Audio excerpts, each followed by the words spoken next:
This weighs less than a car, but it's 3 times more powerful than the engine that took us to the moon. How is this even possible? SpaceX just shocked NASA with their Raptor 4 engine, 330 tons of thrust packed into just 1,500 kilograms. This thing runs at 3,000 degrees Celsius. That's hot enough to vaporize steel instantly. By every law of physics, this engine should explode. But it doesn't. It works perfectly. What makes this impossible engine even possible? Let's dive right in.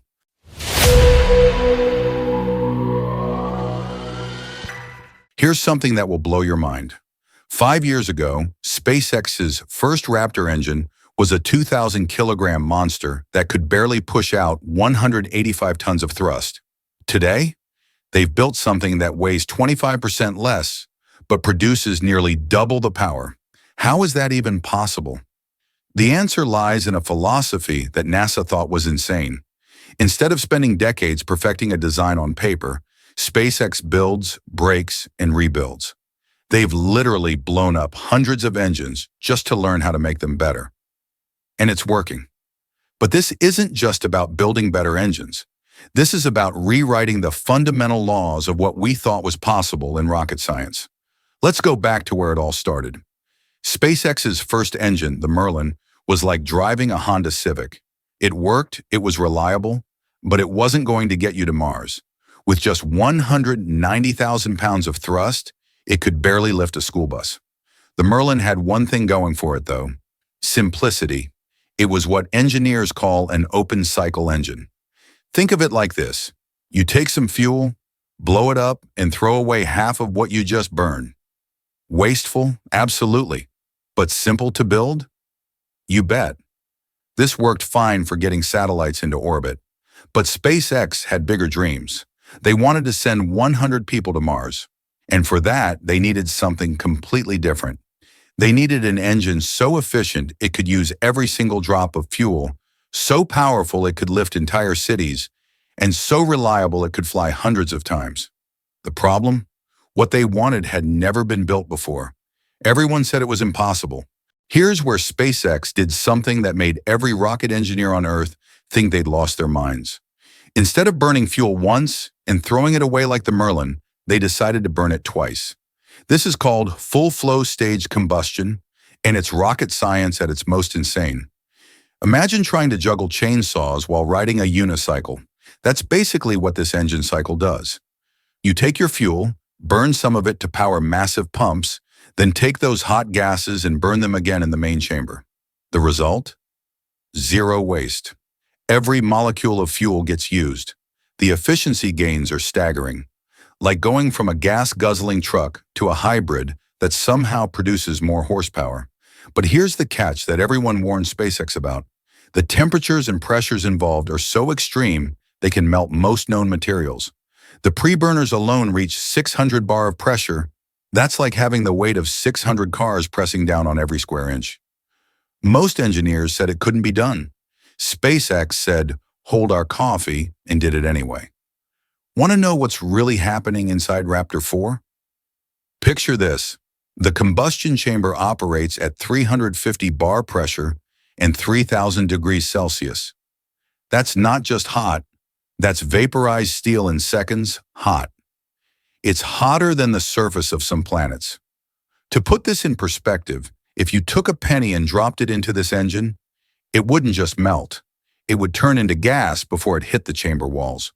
The forces involved are so extreme that the engine should theoretically tear itself apart within milliseconds. So how does it survive? This is where SpaceX's secret weapons come into play and their technologies that didn't even exist a decade ago. SpaceX isn't using normal metals.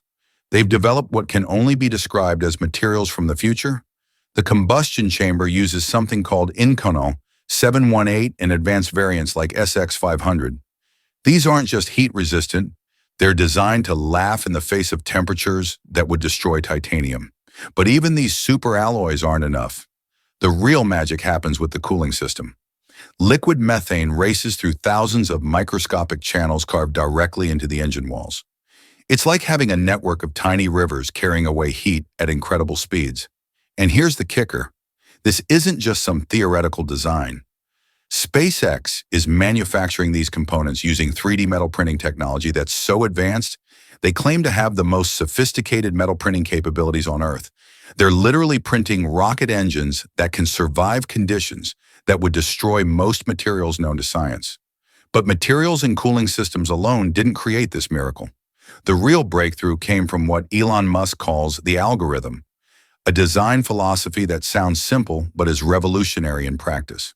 Step 1. Question every requirement. Even if everyone knows how something should be done, SpaceX engineers will ask, but why? Step 2. Delete parts. The best part is no part. The best process is no process. Step 3. Simplify and optimize what's left. Step 4. Accelerate manufacturing. Step 5. Automate. This philosophy transformed Raptor from what engineers called the flying spaghetti monster, a chaotic mess of cables and external components, into something that looks like it was carved from a single piece of metal. Look at Raptor 1 versus Raptor 4.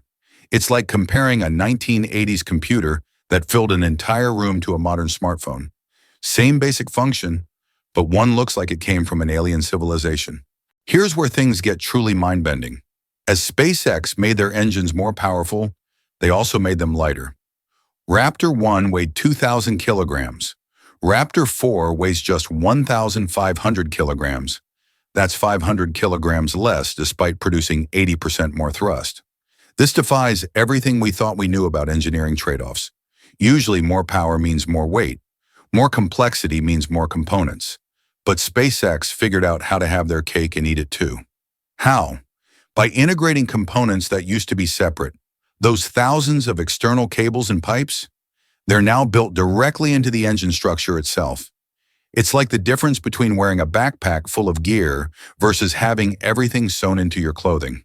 The result is an engine with a thrust-to-weight ratio of 220:1.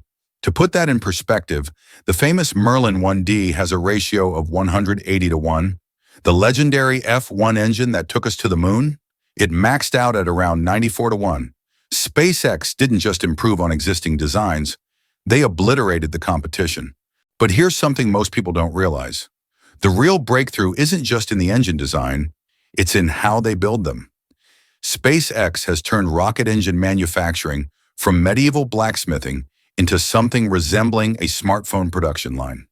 They're building almost one engine per day at peak production. Think about that for a second. Traditional aerospace companies spend months or years building a single engine.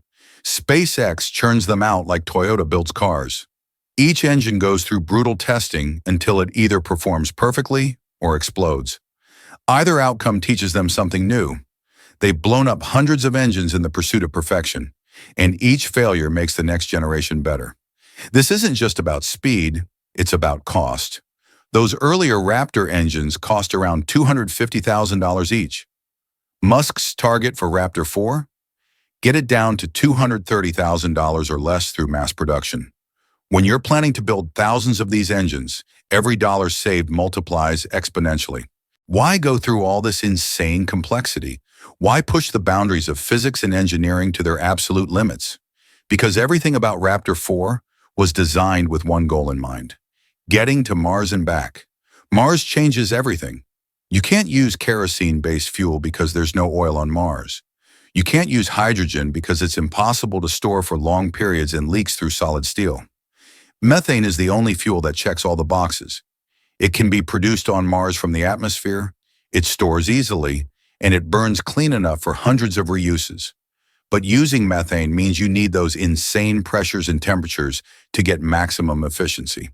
And that means pushing engineering to its absolute limits. With 35 Raptor 4 engines clustered together, a single Starship booster will produce 11,550 tons of thrust. That's nearly 3 times what the mighty Saturn V ever managed. This isn't just an upgrade. It's a quantum leap that makes the Apollo program look like a hobby rocket club. Here's where the true revolution becomes clear. Traditional rockets are like paper airplanes. You use them once and throw them away. Each Saturn V mission cost over $1 billion in today's money, largely because the entire rocket was destroyed during launch. Raptor 4 engines are designed to fly hundreds of times. The entire Starship system is built like a commercial airliner. Land, refuel, and fly again. This changes the economics of space travel from impossibly expensive to surprisingly affordable. SpaceX's target? Get launch costs down to under $10 million per flight. When you consider that current launches cost hundreds of millions, this represents a 95% cost reduction. It's like going from buying a new car for every trip to simply filling up the gas tank. But the implications go far beyond just cheaper space travel. The technologies SpaceX developed for Raptor 4 are creating ripple effects across multiple industries. The 3D printing techniques? They're revolutionizing manufacturing everywhere, from medical implants to automotive parts. The cooling systems? They're inspiring new designs for nuclear reactors and high-performance computing. The material science? It's pushing the boundaries of what's possible in extreme environments. Other rocket companies are scrambling to catch up, but they're not just years behind. They're operating with completely different philosophies. While traditional aerospace companies spend decades perfecting designs on paper, SpaceX has already tested their 6th generation of engines and is working on the 7th. SpaceX isn't building these engines for some distant future. They're planning to launch multiple Starships per day by 2030, each one powered by engines that were considered impossible just 5 years ago. The first crewed mission to Mars could happen within the next decade, powered by a cluster of engines that each weighs less than a Honda Civic but produces more thrust than the engines that took us to the moon. We're not just witnessing incremental progress, we're living through a fundamental transformation of what's possible. The line between science fiction and reality isn't just blurring, it's been completely erased. But here's what keeps me up at night. If SpaceX can make the impossible routine with rocket engines, what else becomes possible? When the cost of reaching orbit drops by 95%, when we can launch the equivalent of the International Space Station every week, when Mars becomes as accessible as crossing an ocean, what happens to humanity when the entire solar system suddenly becomes our backyard? What happens when scarcity becomes abundance? When the ultimate high ground belongs to whoever controls space-based resources? When the next generation grows up thinking that living on multiple planets is just normal? The Raptor 4 engine isn't just a piece of technology. It's the key that unlocks everything. So here we are. An engine that weighs less than your car, but produces 3 times the thrust of Apollo's moon rocket. SpaceX didn't just build a better engine. They rewrote the rules of physics and made the impossible look routine.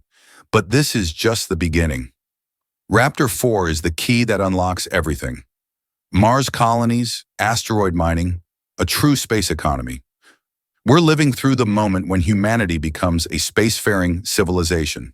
And honestly, I think we're barely scratching the surface of what's possible. When you can mass-produce engines this powerful and efficient, the question isn't, can we get to Mars? It's, what comes after Mars?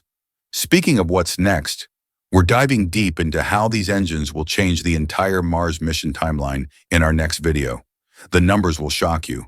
But here's what I want to know from you. If launch costs drop 95% and space becomes as accessible as air travel, what's the first thing you'd want to do up there? Drop your wildest space dreams in the comments below.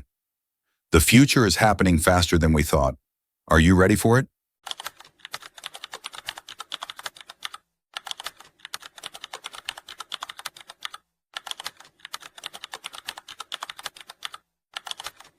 Dreamchaser sits completed, ready to fly, but it's been trapped on Earth for over a decade. How is this even possible? This sleek spaceplane was supposed to revolutionize cargo missions with runway landings, but one disastrous decision is killing its future, partnering with Vulcan Centaur. While SpaceX launches weekly, Dreamchaser can't even get its first flight. The shocking truth? ULA is hemorrhaging money at $400 million per launch versus SpaceX's $62 million, and now faces a $2 to $3 billion fire sale. Let's dive right in.